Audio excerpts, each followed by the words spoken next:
welcome back to Soul Mechanics.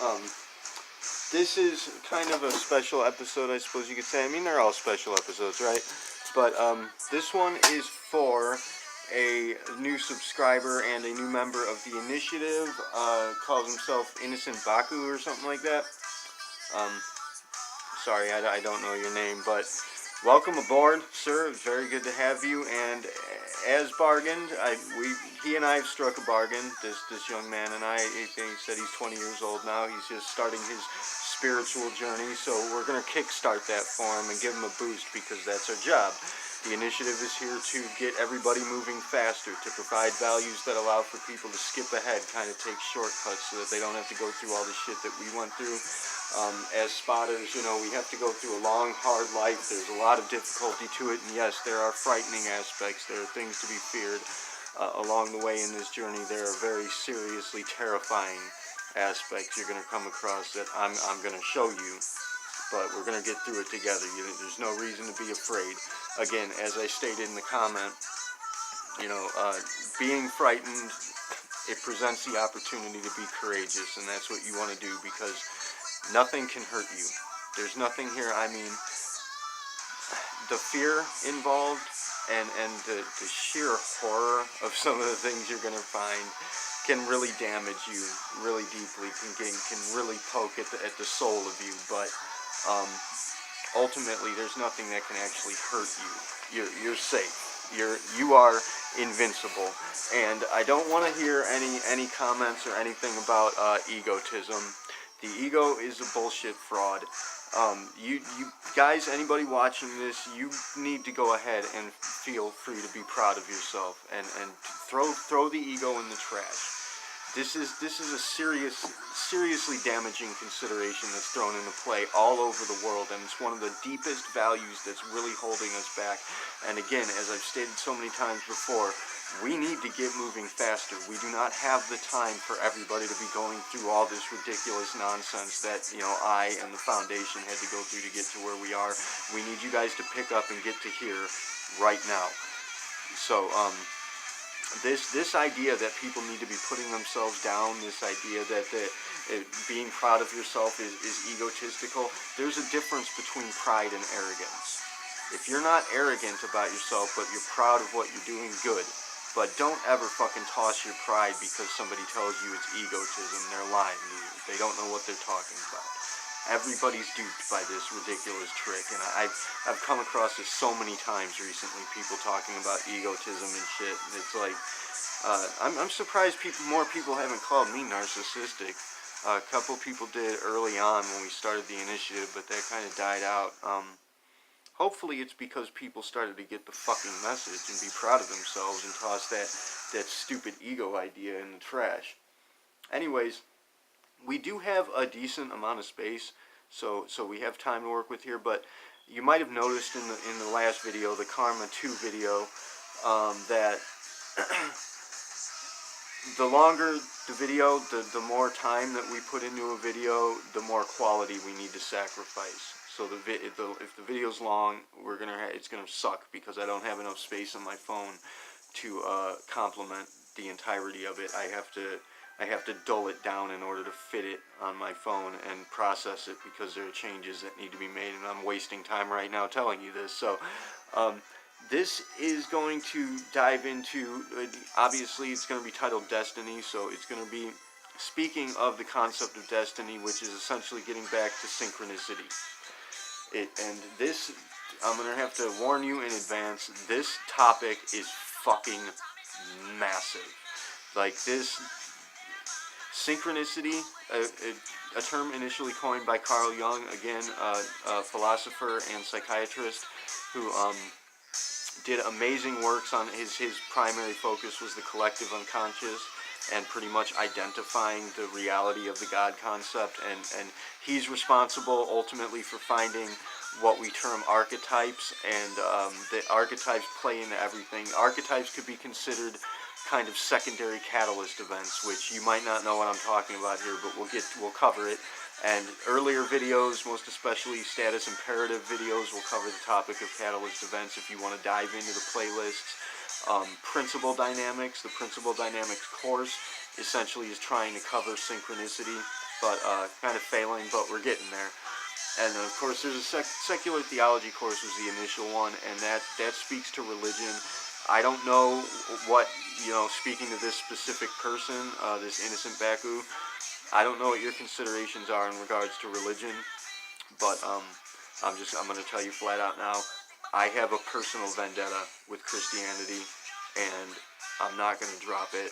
So if you're like into Christianity, I really hope that you don't get offended by it. There is a lot of value in it. The religion itself it presents a great deal of value, and honestly, it shows us the darker side of ourselves, and shows us what the soul is capable of becoming if it goes the wrong way, and if it actually gives in to deceptions. But so I mean, it's valuable. The religion, I'm not naysaying the religion at its core. I am naysaying the results of it. And it's just pretty much, it's a commentary on the resulting factors of what Christianity has done to humanity. It's really, that book, the Bible and Christianity in and of itself, is one of the primary concerns that's placed humanity itself in a very desperate situation. So, as I said, I'm sorry if you're into Christianity or if it offends you. I'm going to go ahead and tell you the first thing that you're going to want to do along this journey, man, is drop that. Don't be offended. If my considerations differ from yours, if some of my considerations are in opposition to yours, just ignore it. It doesn't matter. Because I'm gonna try and give you, I'm gonna fucking jumpstart you here, man. In this video, I'm gonna try and give you everything I can in the time that's allotted, and we'll continue on into other videos, of course, with this topic, because as I said, it's just the span and the scope of this particular topic encompasses everything. This is just bottom line what you need to know. Now, in order to do this, I'm going to, oh, by the way, there is something very odd in this video right now that it shouldn't be too difficult to spot this, but the query here is going to be, what is it? Anybody that can tell me what this mystery object is in the comments, you will be rewarded with a very fantastic story as to how I acquired it, as well as rewarded with some significant values cutting into the very ideology of spotcasting and how it operates. I mean, I'll give you some good shit if you can comment what this thing is that is in the video right now that is not in others. Anyways, sorry, Piper. Synchronicity. Synchronicity is referring to, initially Carl Jung was talking about how, how things seem to be coincidentally lining up with like your line of thought or your line of reasoning, like you happen to be thinking of something and it pops up in the world around you. I'm pretty sure Jung's consideration of it was that the world kind of lines up with your thinking, or that the world causes you to think certain things. I'm pretty sure he was kind of leaning towards the world is presenting in your subconscious, but the actual reality of it, again, is backwards. So he was viewing it backwards. He showed it to us, he caught it, and he showed it to us, and he revealed the very ideology and conception behind archetypes, which is very, again, that's a very powerful concept. That it's like an attachment. The archetypes are like an equipment attachment to the concept of God, the very God concept.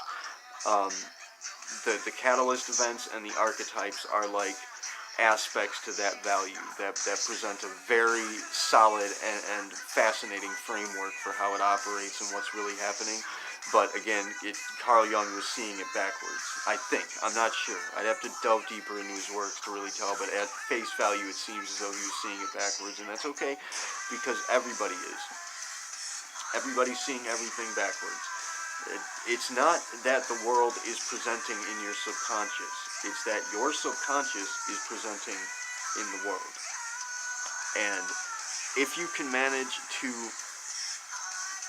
awaken your subconscious, and this is the primary factor that's going to be behind the concept of awakening, that a lot of people like to use the terms like woke, which I find really stupid. It's like waking up has become a trend now. That's cool, that's very good, that's progress, obviously, that's a good thing, but I mean, come on. And you're making us look stupid, guys. You fucking with this woke shit and this new age jargon. This is not new age, man. This is you catching up on what we've known for thousands and thousands of years. You guys have just been slacking the fuck off. Like, I've known this my entire life. It was common fucking sense to me. Like, I grew up on this shit, and you guys are gonna go around calling it new age. What's new age is religion, Christianity, the Bible, Catholicism. That's the new age shit. That's the young, immature new kid on the block trying to throw its weight around and pretty much bullying everybody else on the playground. I know I've said that before. I'll say it again. But this is not new age. This is, and synchronicity, I suppose, is kind of a new age in the sense that it was recently discovered. But it's been here the whole time. Like, spotters have been doing this forever and ever and ever. So, basically, what it is, being a spotter, following synchronicity, is going to be being able to read the world around you. And as this certain person, you asked me, you know, if I can help you see the signs. Now, I can't help you see the signs because that experience belongs to you. And, there is an illusion of separation between us, so I can't really, to a certain extent, I actually can see through your perception, but I don't know you, so I mean, but if you do know somebody, and this is speaking to spotcasting, if you do know somebody well enough and you understand how their value system is constructed, most especially if you understand how their subconscious is constructed, and they don't, if they're not awake and they haven't activated their subconscious and pretty much, you could say, lit up the darkness, because that's the subconscious is going to be the darkness factor that you can't, you know, the part of yourself that you can't see.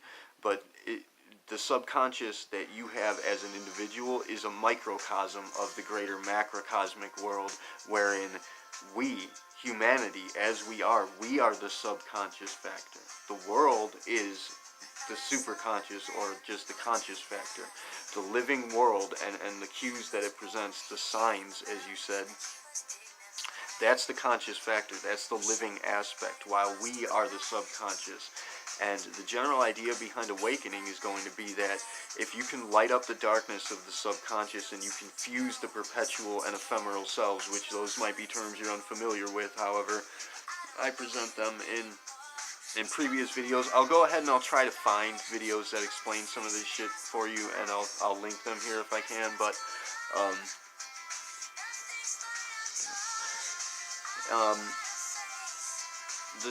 if we can fuse the perpetual and ephemeral selves, wake up the subconscious factor, and become awakened, I'm thinking that the general idea here is that we can wake up and become real.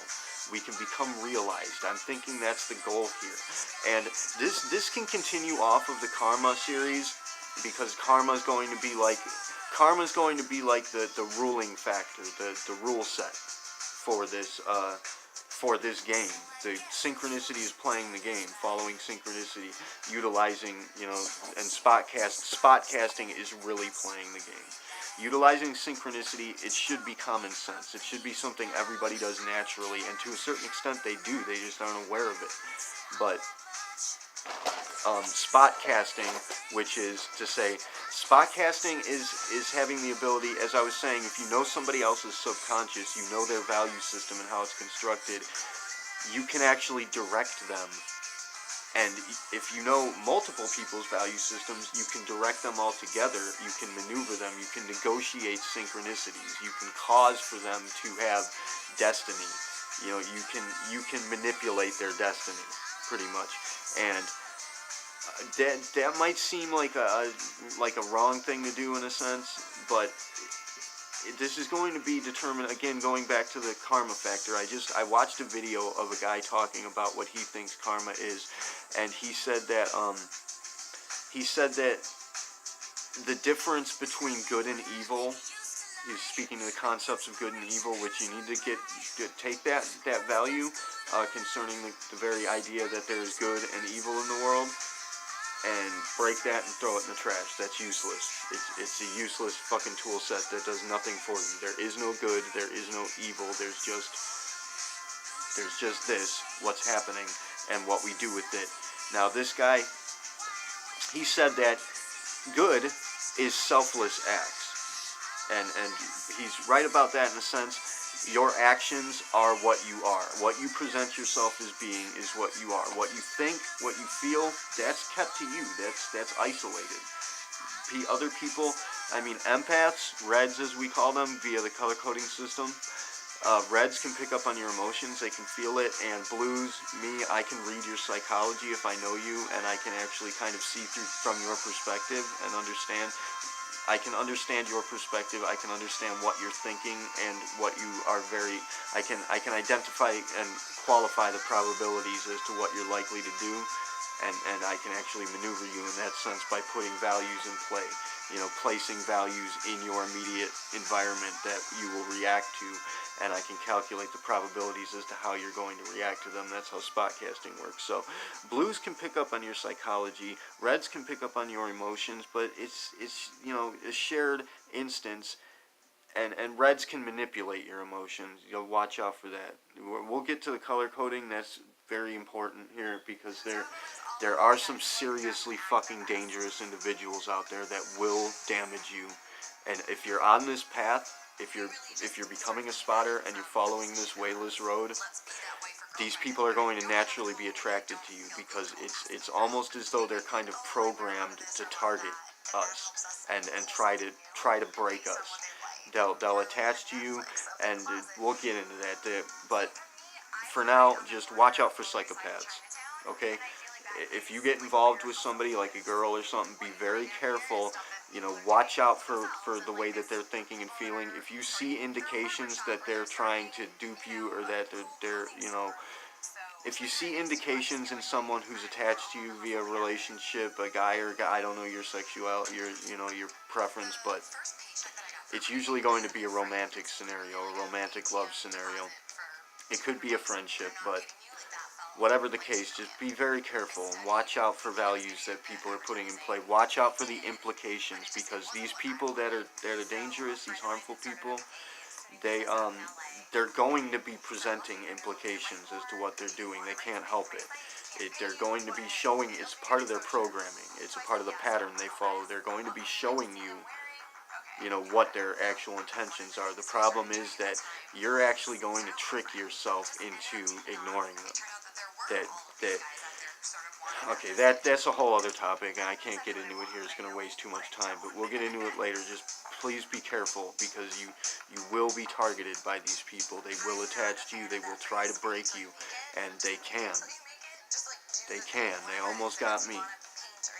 Anyways, they did get me, really. I mean, I was hurt real bad, but I recovered.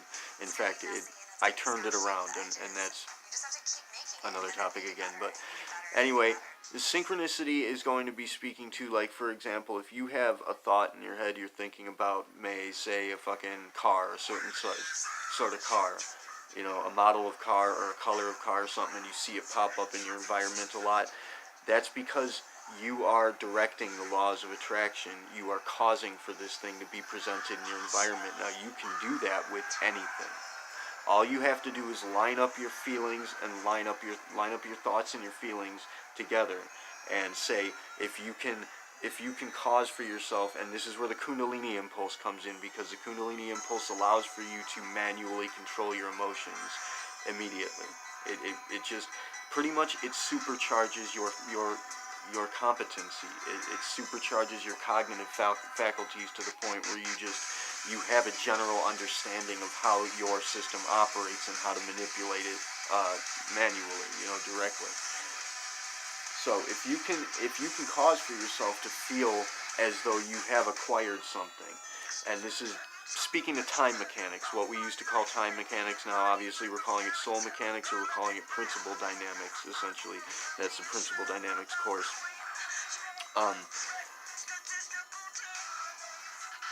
if you say, let's use drugs because that's one of the better ones. Say you have like a pain medication or something. I'm going to assume that you've likely used drugs at some point. Everybody has. And I don't see why people are so afraid to admit that. Which, by the way, the fact that you went ahead and in your very first comment, you mentioned that you were frightened, that's a very clear indication that your ultimate goal is to overcome that fear and to be courageous. So I'm having faith in you, man. I'm very happy that you jumped aboard here, and I'm looking forward to seeing what you can do, because that's gonna be that's a really deep fucking objective to have, and it's fascinating that you should pop up and say that, because that's what we all need to do. We need to overcome that fear. Everybody needs to overcome that fear. That's the reason I'm not, as you mentioned in the message you sent me, maybe people are afraid to accept the truths that I'm offering. I hadn't considered that, but yeah, that's a potentiality, and we need to get over that fear, because I'm telling you right here and now, there's nothing to be afraid of.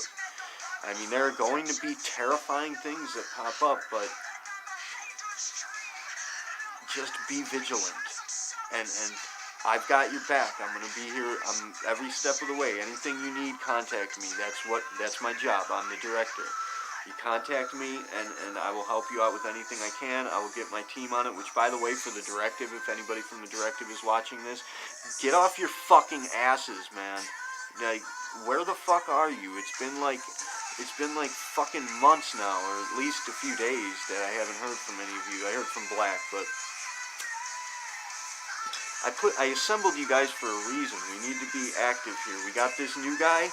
He's got a fascinating path ahead of him. He's really, I can see his destiny is going to play out into something excellent. Which, speaking of the concept of destiny, ultimately that's what this video is supposed to be about. I'm sorry that I ramble in tangents, but that's what this course is about. Just, try to get what you can out of it. But destiny, the idea of destiny is going to be the directable factor. Like, we have this sort of debate between destiny and fate. What's really happening here? And that's speaking directly to the concept of an absolute situation, or the seeking of an absolute situation. Do we have destiny in play, which is a directable factor that you can actually alter, that you can make use of? You can assign your own destiny and fulfill it. Or are we fated? Are things, essentially, is our future already mapped out and going to happen regardless of what we do? No, I don't believe that. I can't really tell you why I don't believe that yet, because you won't believe me. But trust me, yes, you can alter your destiny. There is no fate. You can do anything. And when I say you can do anything, I mean you can fucking do anything. Anything. And we're gonna get you to the point where you get that. Now, obviously, I didn't really get to a lot here, so I'm gonna have to go ahead and make another video because we're out of time already. But thank you for watching. Namaste.